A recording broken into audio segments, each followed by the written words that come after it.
नमस्कार दोस्तों, स्वागत है आप सभी का आपके अपने YouTube चैनल पर। और हमारी जो सीरीज चल रही थी समांतर श्रेणी हम पढ़ रहे थे अर्थमेटिक प्रोग्रेशन। तो उसी को हम आगे बढ़ाते हैं, उसी चैप्टर को। आज ही इसका लास्ट चैप्टर है, पार्ट नंबर 3। पार्ट नंबर 1 और पार्ट नंबर 2 हम पिछले 2 दिनों में डाल चुके हैं।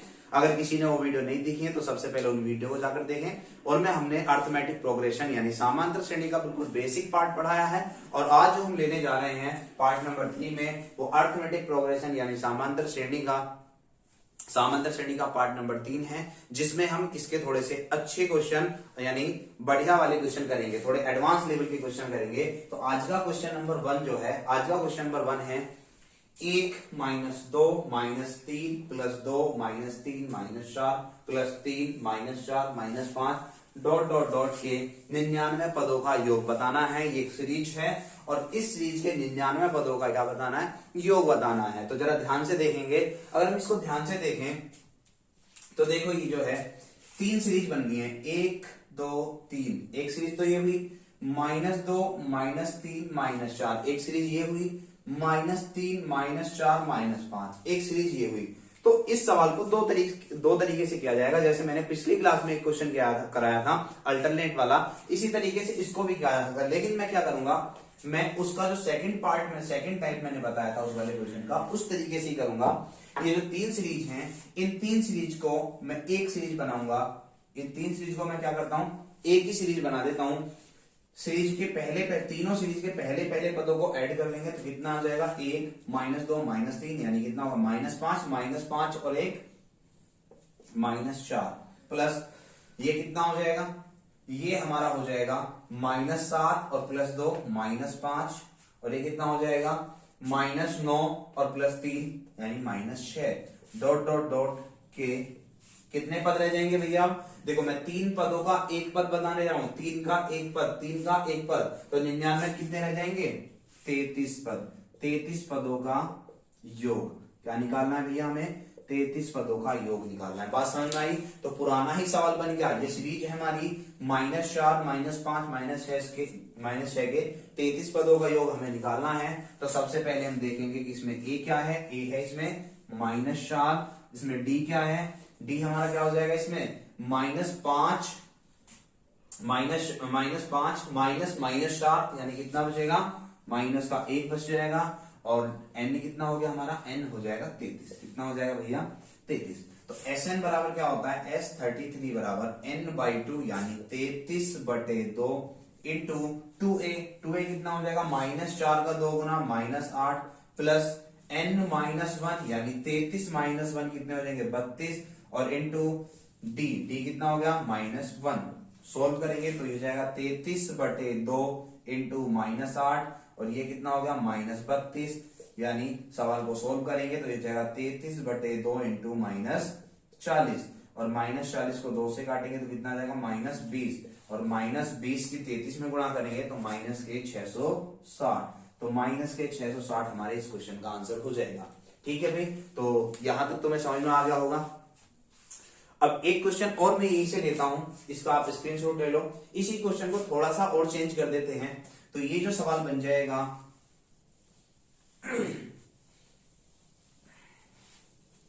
इस सवाल को थोड़ा सा चेंज हम ये करेंगे कि यहां पर हम 99 ना करके यहां पे हम कर देंगे 100 पद। कितने पद कर देंगे इसको हम? 100 पद। ठीक है, तो ये क्या हुआ? आप सवाल को देखो, सवाल बिल्कुल वही है। हमने केवल क्या किया है कि ये जो 100 पद थे, 99 पद थे, उनको हमने कितना कर दिया है? 100 पद कर दिया है। तो जब सवाल को सोल्व करने जाएंगे तो फिर से वही तरीका होगा हमारा। तो देखिए, इस सवाल में हम क्या करेंगे, इसको पढ़ेंगे जब, तो ये हो जाएगा कितना? -4, और ये -5, ये -6 ... अब देखो, 3 पदों के एक पद बना रहा हूं मैं, 3 पदों के एक पद बना रहा हूं। तो जब वहां पे 99 पद थे तो उसका मैंने तिहाई कर दिया, 33। लेकिन यहां पर कितना है? 100 पद। तो 100 पद का तिहाई मैं नहीं कर सकता, मतलब 33 करूं, 33 हो जाएंगे, लेकिन एक फिर भी बच जाएगा। तो यहां पर जो बचेगा 33 तो पद हो ही जाएंगे, है ना। और उसके बाद एक पद और बचा होगा, और वो जो एक पद बचा होगा वो क्या होगा भाई? 33 इसके हुए, 33 इसके, 33 इसके, तो तीनों के मिला के 33 पद हो गए।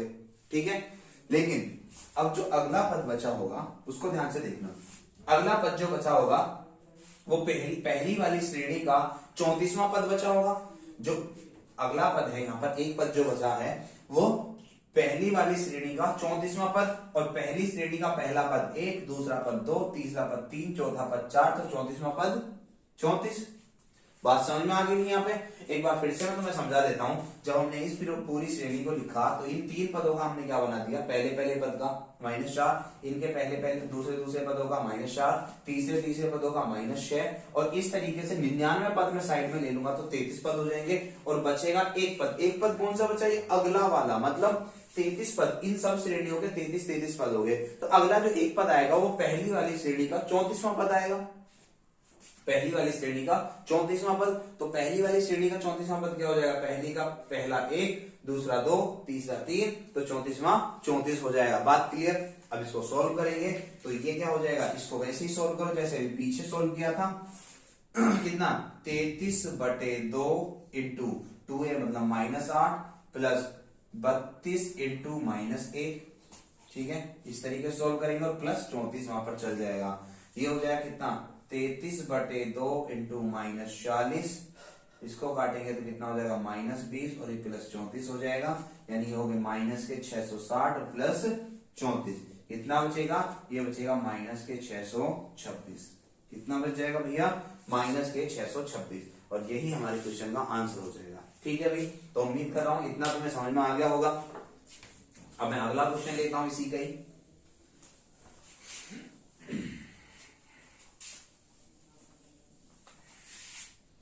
चलिए भाई, अब मैं लेता हूं क्वेश्चन नंबर 3 आज का। क्वेश्चन नंबर 3 है किसी श्रेणी के, क्वेश्चन नंबर 3 है किसी समांतर श्रेणी के, किसी समांतर श्रेणी के पहले 5वें 10वें 15वें 20वें और 24वें पदों का योग 225 है, तो उस श्रेणी के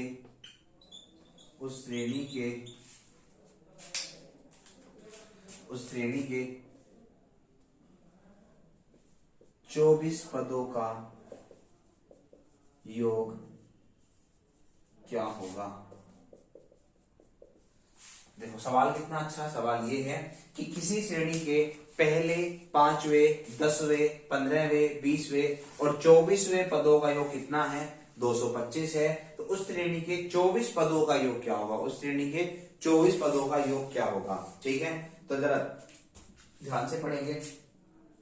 पहले दिया पहला पद क्या होता है? T1, फिर दिया 5वां पद क्या होता है? T5, फिर दिया 10वां पद यानी T10, फिर दिया 15वां पद मतलब T15 प्लस, फिर दिया 20वां मतलब T20, और फिर दिया कितना? 24वां मतलब T24।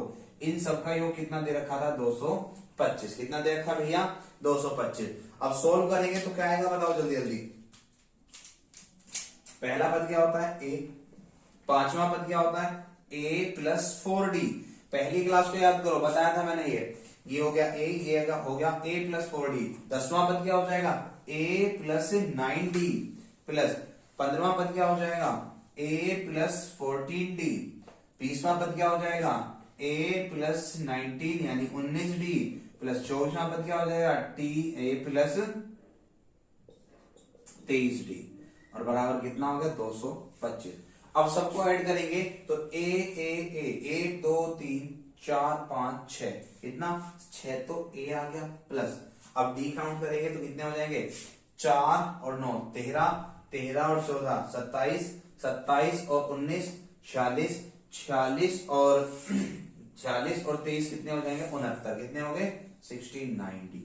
कितने हो जाएंगे? और बराबर कितना? 225। किसी को कोई दिक्कत नहीं है। यहां से हम जब क्या करेंगे, यहां से हम 2 कॉमन लेंगे तो 2 नहीं 3 कॉमन ले लेते हैं। 3 कॉमन लेंगे तो ये हो जाएगा 2A प्लस कितना? 23D, और बराबर कितना? 225। इससे काटेंगे 3 से कितना 7 या 21 और 5 या 15 यानी कितना आ जाएगा 2a प्लस 23d बराबर 75। अब हमें क्या बताना है, हमें बताना था सवाल में कि उस श्रेणी के 24 पदों का योग। क्या बताना है हमें, 24 पदों का योग। तो 24 पदों का क्या हो जाएगा योग, S24 बराबर n/2 मतलब 24/2 इंटू 2a प्लस 24 माइनस 1 यानी कितना 23d, ये हो जाएगा। ठीक है, यही हो जाएगा ना। जब हम फॉर्मूला खोलेंगे क्या होता है n/2 into 2a plus n minus 1 into D, तो 2a प्लस n माइनस 1 यानी 24 माइनस 1 23 इंटू डी, ये हो जाएगा। तो ये 24/2 कितना हो गया 12 और इसकी वैल्यू हमारे पास कितनी है, ये अभी 75। तो 12 गुणा 75 कितना हो जाएगा, 12 पंजे 60 की 0 और 12 सत्ते 84 और 6 कितने हो जाएंगे 84 और 6 90। तो कितना हो जाएगा हमारे क्वेश्चन का आंसर 900। ठीक है भाई, तो ये क्वेश्चन बहुत ही बेहतरीन क्वेश्चन था। उम्मीद कर रहा हूं कि आपको समझ में आया होगा। चलते हैं नेक्स्ट क्वेश्चन की तरफ।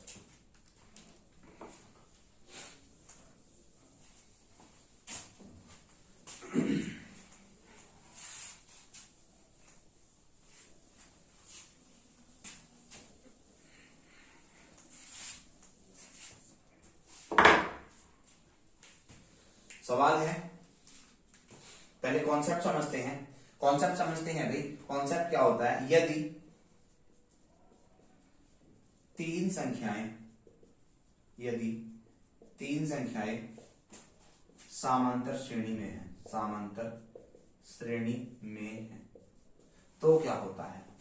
ध्यान से सुनना, यदि हमसे ये कहते हैं कि तीन संख्याएं हैं, कोई भी तीन संख्याएं, ये कॉन्सेप्ट है, इस कॉन्सेप्ट को अच्छे से समझना। कई सारे क्वेश्चन में ये कॉन्सेप्ट लगता है, बहुत सारे क्वेश्चन में ये कॉन्सेप्ट लगता है। अगर सवाल में कहते हैं कि कोई भी तीन संख्या ये समांतर श्रेणी में है तो क्या रूल होता है। जैसे मैं कह दूं कि तीन संख्या a, b, c ये AP में है। किसमें है ये, AP में। AP मतलब अरिथमेटिक प्रोग्रेशन यानी समांतर श्रेणी। तो होता क्या है, होता ये है कि ये जो b होता है, b का 2 गुना होता है दाएं बाएं वाले जो होते हैं ये a प्लस c के बराबर।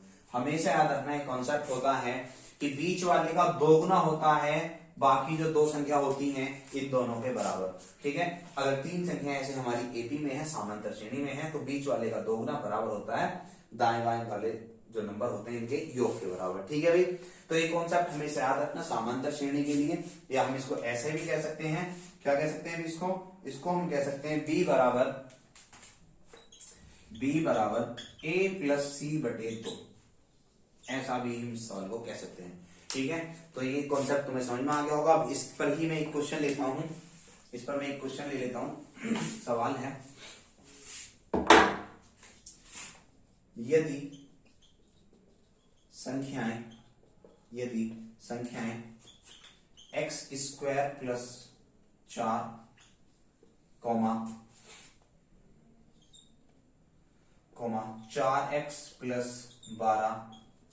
4x प्लस 12, इसको 8 कर लेते हैं, 8x प्लस 12 और x² प्लस 20 समांतर श्रेणी में है, समांतर श्रेणी में है,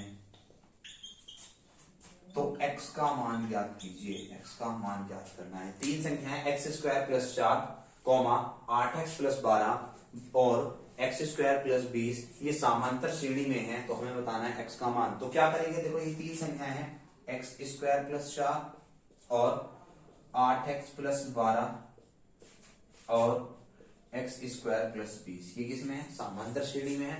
अगर ये समांतर श्रेणी में है तो मैंने अभी बताया है कि जब ये समांतर श्रेणी में होगी तो बीच वाले का 2 गुना यानी इसका 2 गुना कितना हो जाएगा 2 इंटू 8x प्लस 12 किसके बराबर हो जाएगा, ये दाएं बाएं वाली ये वाली और ये वाली संख्या के योग के बराबर। तो कितना हो जाएगा x² plus 4 plus x² plus 20, ये हो जाएगा। सोल्व करेंगे तो हो जाएगा 16x प्लस 24 बराबर ये कितना हो जाएगा 2x² और प्लस 24, इतना हो जाएगा। तो जब हम सवाल को सोल्व करेंगे तो देखो 24 से 24 कैंसिल हो जाएगा, ये बचेगा 16x बराबर 2x² और 1x से 1x कैंसिल हो जाएगा और 2 से कट जाएगा कितनी बारी 8 बार। तो x बराबर कितना बचा 8, x बराबर कितना बचा भैया 8। x का मान हमारा 8 आ जाएगा। तो यहां से बहुत बेहतरीन क्वेश्चन था जो मैंने तुम्हें कराया है। ठीक है, चलते हैं अगले क्वेश्चन की तरफ। चलिए भी आज की क्लास का क्वेश्चन नंबर 5 लेते हैं। बहुत ही बेहतरीन क्वेश्चन है समांतर श्रेणी से। सवाल में क्या रखा है, किसी समांतर श्रेणी के दूसरे और पांचवें पद का योग 8 तथा तीसरे और सातवें पद का योग 14 है, तो श्रेणी का प्रथम पद यानी पहला पद ज्ञात कीजिए। सवाल बेहद आसान है, सवाल में कुछ भी नहीं करना है। सवाल में देखो ये क्या रखा है कि दूसरे पद और पांचवें पद, दूसरे पद और पांचवें पद, तो T2 दूसरा पद मतलब T2 और पांचवा पद मतलब T5, इनका योग कितना है 8 है, कोई दिक्कत नहीं भैया। और क्या दे रखा है, और ये दे रखा है कि तीसरे पद मतलब T3 और सातवें पद मतलब T7, इनका योग कितना है 14 है। तो जब सोल्व करेंगे तो क्या आ जाएगा भैया, ये आ जाएगा हमारा, ये हो जाएगा a प्लस डी, है ना, बता रखा है वो अच्छे से। और ये कितना हो जाएगा a प्लस 4d बराबर कितना हो गया 8। सोल्व करेंगे तो ये हो जाएगा 2a प्लस 5d बराबर 8। इसको सोल्व करेंगे तो ये हो जाएगा a प्लस 2d, तीसरा पद क्या हो जाएगा a प्लस 2d और सातवां पद क्या हो जाएगा a प्लस 6d बराबर 14। इसको देखते हैं तो ये हो जाता है 2a और ये कितना 8d बराबर कितना 14। ठीक है, तो एक समीकरण ये बनी, एक समीकरण हमारी ये बनी। अब हमें क्या करना है, हमें निकालना है a, प्रथम पद मतलब a, हमें निकालना है प्रथम पद मतलब a। तो a निकालने के लिए क्या करना पड़ेगा, a निकालने के लिए क्या करना पड़ेगा, इस d को यहां से काटना पड़ेगा। दो समीकरण है, इस d को यहां से काटना पड़ेगा। तो क्या करेंगे, बराबर करने के लिए हम करते हैं, इसमें यहाँ पर 8 है तो इसमें 8 से गुणा, यहाँ पर 5 है तो यहाँ पर 5 से गुणा। ठीक है, तो कितना हो जाएगा, ये हो जाएगा 8 दूनी 16a प्लस 8 पंजे 40d और बराबर 8 अट्ठे 64।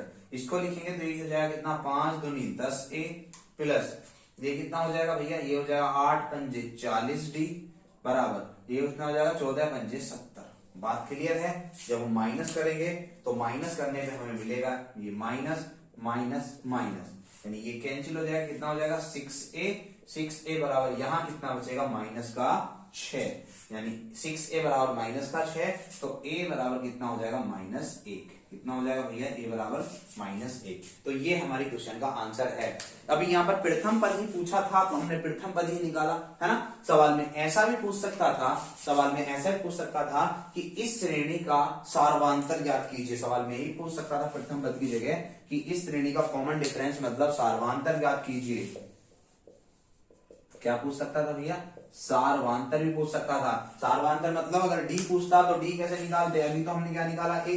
अगर हमसे डी पूछता तो हम कैसे निकालते, फिर हमें यहाँ से a काटना होता। तो a काटने के लिए क्या, यहाँ पर a बराबर है, देखो 2, यहाँ भी 2 है वहां भी 2 है, तो हम फिर इसको क्या लिखते, सीधा लिखते 2a प्लस 5d बराबर 8 और ये हो जाता 2a प्लस 8d बराबर 14। बात क्लियर है। अब हम क्या करते हैं, माइनस कर देंगे, माइनस करेंगे तो ये हो जाएगा माइनस माइनस माइनस कैंसिल, यहाँ कितना बचा माइनस का 3d, 5 में से -8 गया क्या हो जाएगा -3d और ये कितना बचेगा -6। इसको कैंसिल कर देंगे तो d बराबर कितना आ जाएगा 2। यानी अगर सार्वांतर पूछा जाता तो हम ऐसे निकालते d बराबर 2। ठीक है, तो मैंने दोनों चीजें यहाँ पर इस क्वेश्चन में समझा दी है। वैसे यहाँ पे एक ही चीज पूछी थी, क्या, प्रथम पद, या तो प्रथम पद पूछेगा या फिर सवाल में सार्वांतर पूछेगा, इससे ज्यादा कुछ नहीं पूछेगा। बाकी देखो पूरा खत्म सवाल है। आगे चलते हैं नेक्स्ट क्वेश्चन पर। एक सवाल और हम ले लेते हैं तगड़ा सा, उसको हटा देते हैं।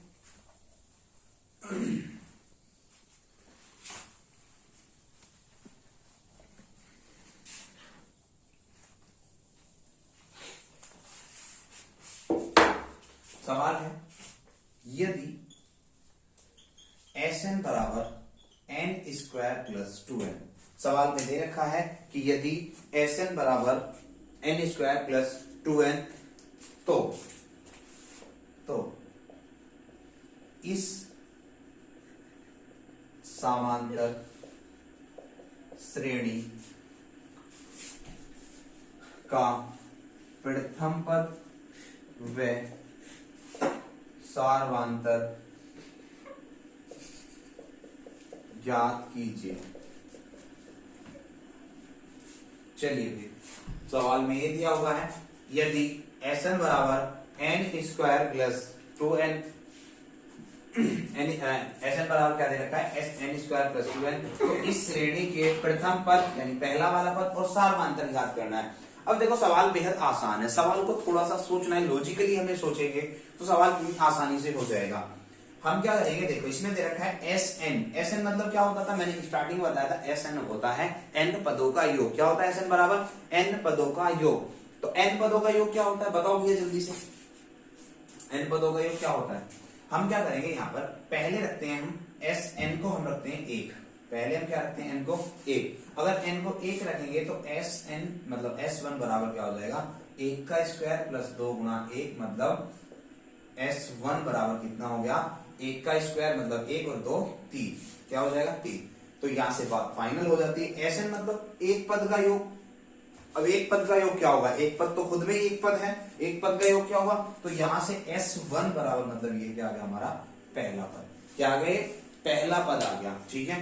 तो उसके बाद अगर हम n बराबर 2 रखते हैं, अगर हम n बराबर 2 रखते हैं तो कितना हो जाएगा, S2 मतलब दो पदों का योग बराबर कितना हो जाएगा, ये हो जाएगा 2 का स्क्वायर प्लस n 2 गुणा 2, 4 और 4 8, यानी S2 बराबर कितना हो जाएगा 8। तो दो पदों का योग क्या हो जाएगा 8। अब दो पद क्या होते हैं, मतलब दो पद क्या हो गए, एक तो T1 और एक T2, यही तो हो जाएंगे।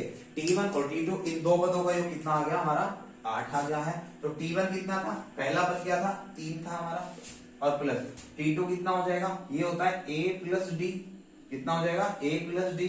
अब A क्या आ गया हमारा 3, तो इसको हम डायरेक्ट रख देंगे, यानी इसको हम ऐसे रखेंगे, ये A है और ये A प्लस D है, तो ये हो गया 2A plus D, 2A plus D बराबर 8, बराबर 8। ये कितना था हमारा, ये कितना था 3, तो कितना हो जाएगा 3 दूनी 6 प्लस D बराबर 8, तो D बराबर कितना आ जाएगा 2 आ जाएगा। यानी A कितना हमारा आ गया था 3 और D हमारा कितना आ गया था 2।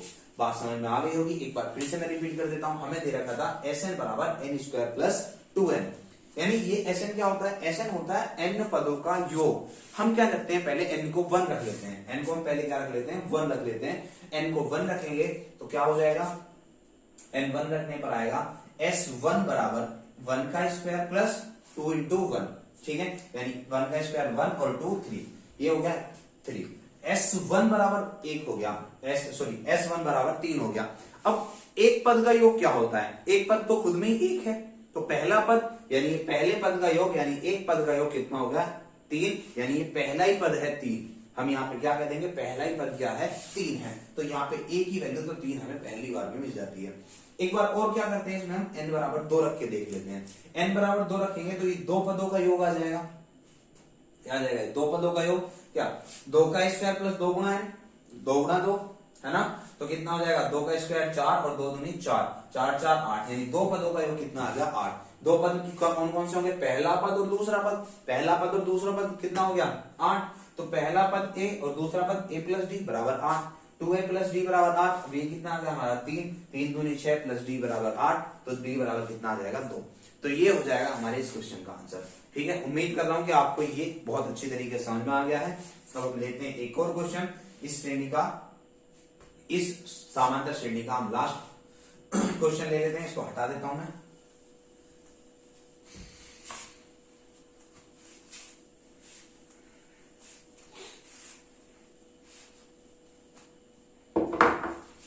चलिए सवाल है हमारा अगला, क्वेश्चन नंबर 7, आज का क्वेश्चन नंबर 7। एक व्यक्ति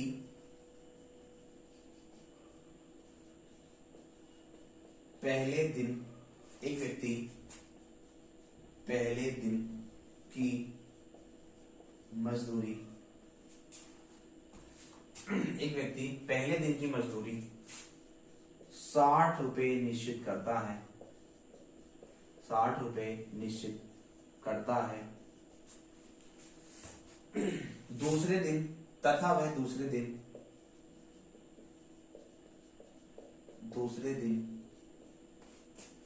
63 रुपए, तीसरे दिन 66 रुपए, तीसरे दिन 66 रुपए तथा आगे भी इसी प्रकार मजदूरी लेता है यदि उसने 1 जनवरी से 20 जनवरी तक कार्य किया हो तो उसकी कुल मजदूरी क्या होगी?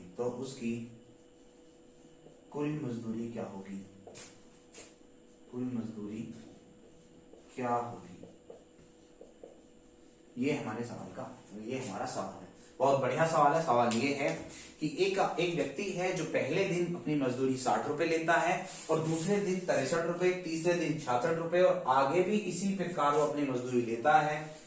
तो उसने जो है 1 जनवरी को ज्वाइन किया था और 20 जनवरी तक वो कार्य करता है। तो बताओ उसकी टोटल जो मजदूरी होगी, टोटल कितने रुपए उसके बन जाएंगे मजदूरी से? तो सवाल बेहद आसान है। ठीक है, कैसे करेंगे जरा ध्यान से देखना। पहले दिन कितने रुपए लिए उसने? फर्स्ट डे 60 रुपए, सेकेंड डे कितने रुपए? 63 रुपए, थर्ड डे कितने लेता है वो? 66 रुपए। इसी तरीके से चौथे दिन क्या लेगा? अब 3 दिन का गैप है तो 69 रुपए लेगा और इस तरीके से आगे को मतलब जारी रखता है। अब ये पूछा है कि बताओ 1 तारीख को ज्वाइन किया, 20 तारीख को छोड़ के जा रहा, मतलब 20 तारीख तक उसने कार्य किया है।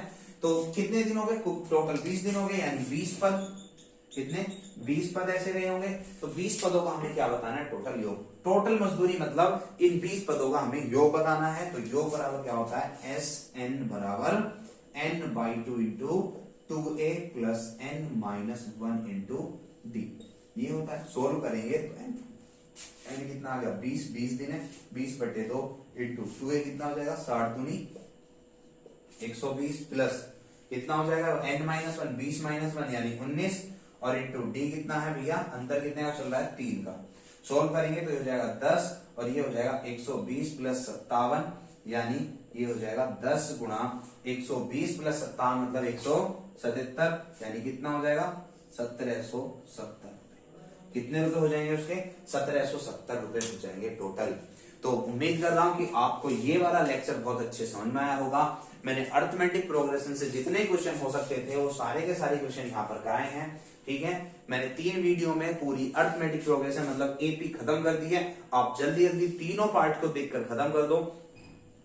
इसके बाद हम जो लेके आएंगे इसका अगला चैप्टर मतलब अर्थमेटिक प्रोग्रेशन से अगला चैप्टर ज्योमेट्रिक प्रोग्रेशन मतलब जीपी गुणोत्तर श्रेणी हम पढ़ेंगे नेक्स्ट लेक्चर में। तब तक के लिए धन्यवाद। अगर वीडियो पसंद आई है तो वीडियो को लाइक करना, शेयर करना और चैनल को सब्सक्राइब करना तो बिल्कुल मत भूलना। बाकी धन्यवाद। जय हिंद, वंदे मातरम।